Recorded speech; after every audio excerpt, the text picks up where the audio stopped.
સુરતના જાણીતા અને મોટું નામ ધરાવતા લાલભાઈ કોન્ટ્રાક્ટર પરિવારનો વિવાદ સામે આવ્યો છે. પરિવારના સભ્ય કનૈયાલાલનો કોન્ટ્રાક્ટરની છેતરપિંડી કેસમાં ફરિયાદ કરાઈ હતી. ઇકોસેલમાં થયેલા ફરિયાદ અનુસાર કનૈયાલાલ કોન્ટ્રાક્ટરની ધરપકડ કરાઈ હતી. કનૈયાલાલે તેમના જ ભાઈ ભાભી અને માતાના નામનો બોગસ પાવર ઓફ અટર્ની બનાવી હતી. ત્યારબાદ પેઢીની ઓફિસ પર 2.92 કરોડ રૂપિયાની લોન લેવામાં આવી હતી. સુરતના જાણીતા અને મોટું નામ ધરાવતા લાલભાઈ કોન્ટ્રાક્ટર પરિવારનો વિવાદ સામે આવ્યો છે. પરિવારના સભ્ય કનૈયાલાલ કોન્ટ્રાક્ટરની છેતરપિંડી કેસમાં ધરપકડ કરાઈ છે. ઇકોસેલમાં થયેલ ફરિયાદ અનુસાર કનૈયાલાલ કોન્ટ્રાક્ટરની ધરપકડ કરાઈ હતી. કનૈયાલાલે તેમના જ ભાઈ ભાભી અને માતાના નામનો બોગસ પાવર ઓફ અટર્ની બનાવી હતી. ત્યારબાદ પેઢીની ઓફિસ પર 2.92 કરોડની લોન લેવામાં આવી હતી. જે લોનના બાકી નીકળતા 67 લાખની ભરપાઈ નહીં કરતા ફાઇનાન્સ કંપની રિકવરી માટે મિલકત ટાંટમાં લેવા નોટિસ પાઠવી હતી. જે નોટિસ આવતાની સાથે જ પરિવારના સભ્યો ચોંકી ઉઠ્યા હતા. આ મામલે આર્થિક ગુના નિવારણ શાખા ઇકોસેલમાં ફરિયાદ થઈ હતી. આ કેસમાં ધરપકડથી બચવા બીમારીનું કારણ બતાવી કનૈયાલાલે હોસ્પિટલમાં એડમિટ થયા હતા. ત્યારબાદ હાઈકોર્ટમાં અને હાઈકોર્ટ બાદ સુપ્રીમ કોર્ટમાં પણ ધરપકડ કરવામાં આવી હતી. રાહત બાબતે રજૂઆત કરી કોર્ટે આ અરજી ફગાવતા ઇકોસેલ દ્વારા કનૈયાલાલની ધરપકડ કરવામાં આવી છે.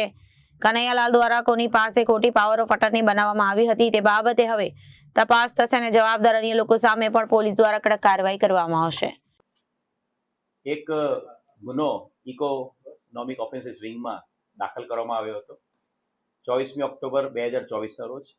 આજે ગુનાની હકીકત એવી છે કે જે હેમંત કોન્ટ્રાક્ટર છે અને એમના પત્ની એ બંનેની ખોટી સંયોગ કરીને એક ખોટું પાવર ઓફ એટર્ની તૈયાર કરવામાં આવ્યું હતું. અને આ પાવર ઓફ એટર્ની આધારે જે અઠવા લાઇન્સ વિસ્તાર છે એની અંદર પ્લોટ નંબર 273 એની અંદર જે RDS હાઉસ નામનું જે બિલ્ડિંગ છે એની ઉપર મોર્ગેજ લોન લેવામાં આવી હતી. અને લોન કનૈયાલાલ કોન્ટ્રાક્ટર લીધી હતી.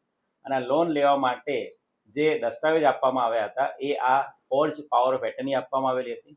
અને એના આધારે 2.92 લાખની લોન બજાજ ફાઇનાન્સમાંથી લેવામાં આવેલી હતી. અને આ લોનના હપ્તા કનૈયાલાલ કોન્ટ્રાક્ટરે ના ભરતા એની ઉપર 70 લાખ જેટલા રૂપિયાનું દેણું હતું. અને જ્યારે બેંકે આ બાબતે સરફેસી એક્ટ મુજબ કાર્યવાહી કરી ત્યારે જે ફરિયાદી છે અને એમના પતિ હેમંત કોન્ટ્રાક્ટરને ખબર પડી હતી કે એમની ખોટી પાવર ઓફ એટર્ની તૈયાર કરીને આ લોન લેવામાં આવી છે. અને જેના આધારે હેમંતભાઈ કોન્ટ્રાક્ટરના પત્નીની એક ફરિયાદ દાખલ કરવામાં આવી હતી.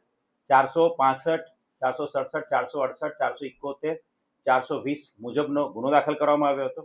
આ ગુનામાં આરોપી કનૈયાલાલ કોન્ટ્રાક્ટર સૌપ્રથમ હાઈકોર્ટમાં બેલ માટે ગયેલા હતા અને ત્યારબાદ એ સુપ્રીમ કોર્ટમાં બેલ માટે ગયેલા હતા.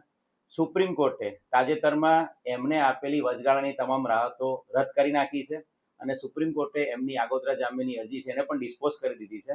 અને જેના આધારે આ આરોપી કનૈયાલાલ કોન્ટ્રાક્ટર એને ધરપકડ કરવાનો માર્ગ ઓપન થઈ ગયો હતો. અને આજે વહેલી સવારે ઇન્સ્પેક્ટર હળિયા અને એમની ટીમ દ્વારા આરોપી કનૈયાલાલ કોન્ટ્રાક્ટરની ધરપકડ કરવામાં આવી છે. આ આરોપીના વિધિવત અટક કર્યા બાદ આજે એની રિમાન્ડની પણ કાર્યવાહી કરવામાં આવશે. અને જે પાવર ઓફ એટર્ની બજાજ ફાઇનાન્સમાં રજૂ થયેલી હતી એની ઓરિજિનલ દસ્તાવેજો અને અન્ય પુરાવાઓ એકત્રિત કરવાની હાલ કાર્યવાહી ચાલુમાં છે.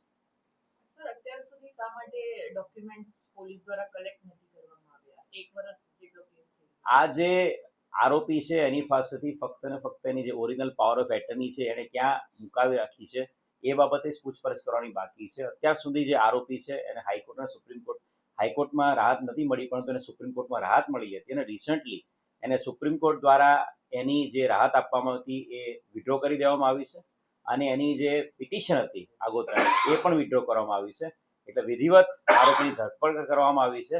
અને ધરપકડ કર્યા બાદ જે રજૂ કરેલી પાવર ઓફ એટર્ની હતી બજાજ ફાઇનાન્સમાં એની ઓરિજિનલ દસ્તાવેજો હાલ એની પાસેથી કબજે કરવાની કાર્યવાહી ચાલુ છે.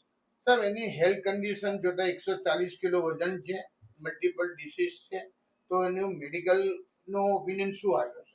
હાલ આરોપીને અટક કરીને તાત્કાલિક એનું મેડિકલ કરવામાં આવ્યું છે. અને મેડિકલ કરાવ્યા બાદ જ એની ધરપકડ કરવામાં આવી છે. અને રિમાન્ડ દરમિયાન પણ વખતો વખત જે નિયમ અનુસાર એનું મેડિકલ કરવામાં આવશે. અને ત્યારબાદ જ એને ફર્ધર જ્યુડિશિયલ કસ્ટડી માટે કોર્ટમાં પ્રોડ્યુસ કરવામાં આવશે. Reporter Arvind Rathod, Janadesh news, Surat.